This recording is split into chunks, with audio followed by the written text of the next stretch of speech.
Lalu sesudah kita mengerti, kita membuang konsep-konsep yang lama, mengambil konsep yang baru, konsep-konsep firman Tuhan, baru kita bisa memiliki tindakan-tindakan yang merupakan buah-buah memuliakan nama Tuhan.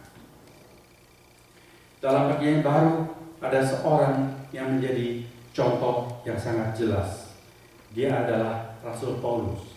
Dalam Filipi pasal 3, Paulus berkata, yang dulu aku anggap untung, sekarang aku pandang rugi. Saudara, itu soal konsep. Paulus dulu sebelumnya dia bangga bahwa dia adalah orang Ibrani asli, orang Yahudi. Dia tidak ada darah campuran di dalamnya. Dan dia dari partai Farisi, partai yang paling ketat. Dia mengerti Taurat. Dia seorang ahli Taurat. Dia sangat menguasai Taurat. Dia begitu bangga. Dia punya konsep-konsep yang sangat dipengaruhi Taurat. Allah itu esa. Mengapa Yesus mengatakan bahwa dirinya adalah anak Allah? Itu bertentangan dengan prinsip yang dianut oleh Paulus. Maka kemudian Paulus dia mengejar orang-orang Kristen. Dia membantai orang-orang Kristen. Paulus jahat seperti jihad pada zaman sekarang ini, saudara-saudara. Tetapi dalam sebuah perjalanan ketika dia hendak menangkap orang-orang Kristen, Tuhan Yesus menyatakan diri kepadanya dengan terang yang sangat benderang sekali di siang bolong. Paulus terbanting, terang itu membutakan matanya, tetapi terang itu mencerikan mata Paulus.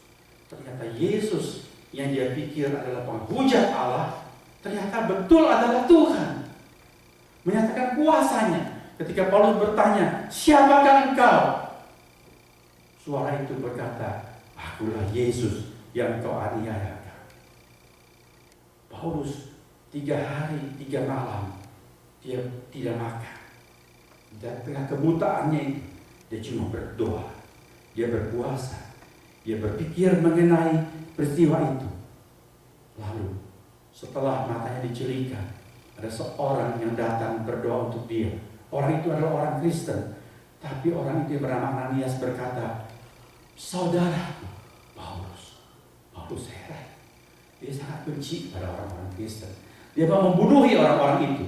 Tapi satu dari orang Kristen ini datang kepadanya berkata, Paulus, saudaraku, aku diutus Allah untuk berdoa untuk kamu. Lalu Ananias menumpahkan tangan pada Saulus, dan selaput itu gugur dari mata Saulus, dan Saulus menjadi jeli.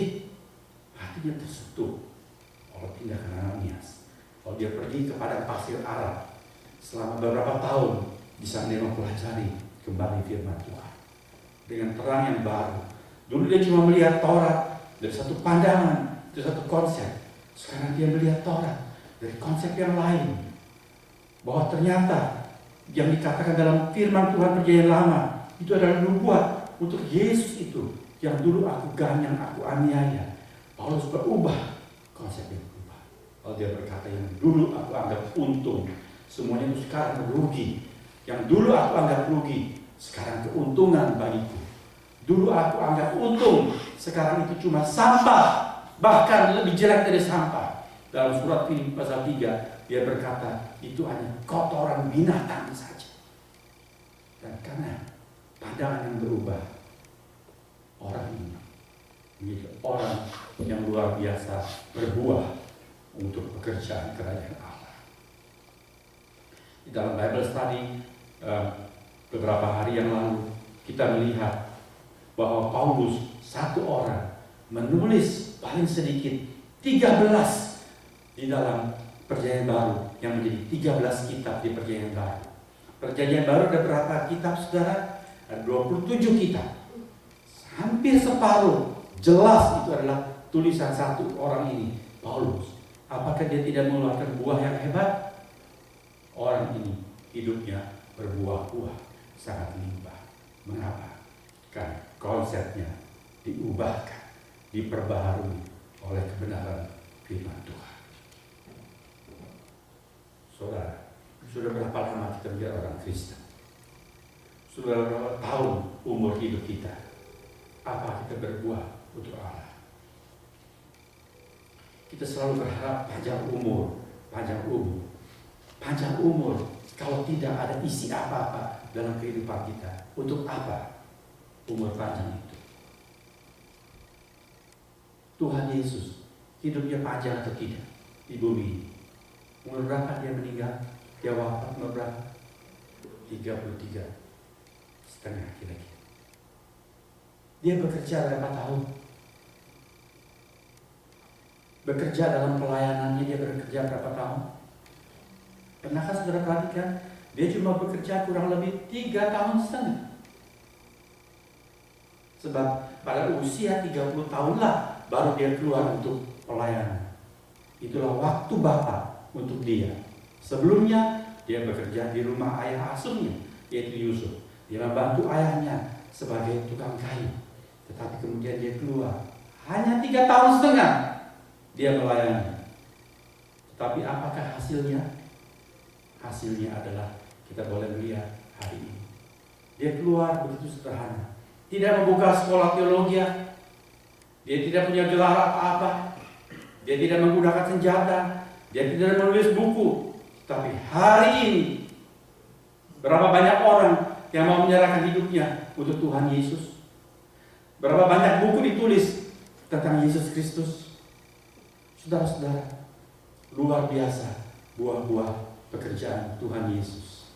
3,5 tahun hidupnya berbuah-buah. Mengapa? Karena dia selalu berkata, kehendak Bapakku adalah kehendakku. Yang aku katakan adalah yang Bapa pesankan kepadaku. Pandangan-pandangannya banyak bertentangan dengan tokoh-tokoh agama pada waktu itu. Tokoh-tokoh agama punya konsep-konsep yang ternyata tidak sesuai dengan konsep Allah. Tuhan Yesus konsep-konsepnya lain sendiri. Tapi saudara hari ini sudah melihat konsep-konsep Tuhan Yesus membuahkan pekerjaan yang luar biasa, yang tidak dapat dimusnahkan. Dengan segala kekejaman, gereja berusaha ditindas, dibabat habis. Tetapi seperti kata seorang hamba Tuhan, semakin dibabat, semakin merambat. Itu adalah hasil pekerjaan Tuhan Yesus. Jadi marilah kita memeriksa hidup kita. Apa isi hidup kita ini? Berapa tahun sudah hidup kita? Berapa tahun kita sudah menjadi orang Kristen? Apa isi konsep-konsep kita? Kalau bukan firman Tuhan membentuk konsep kita, saudara, kita tidak akan menghasilkan apa-apa dalam kehidupan ini. Kiranya Tuhan menolong kita makin hari semakin tercerahkan bahwa kita perlu berubah dalam konsep-konsep kita oleh firman Tuhan supaya kita menghasilkan buah-buah dalam kehidupan kita. Amin.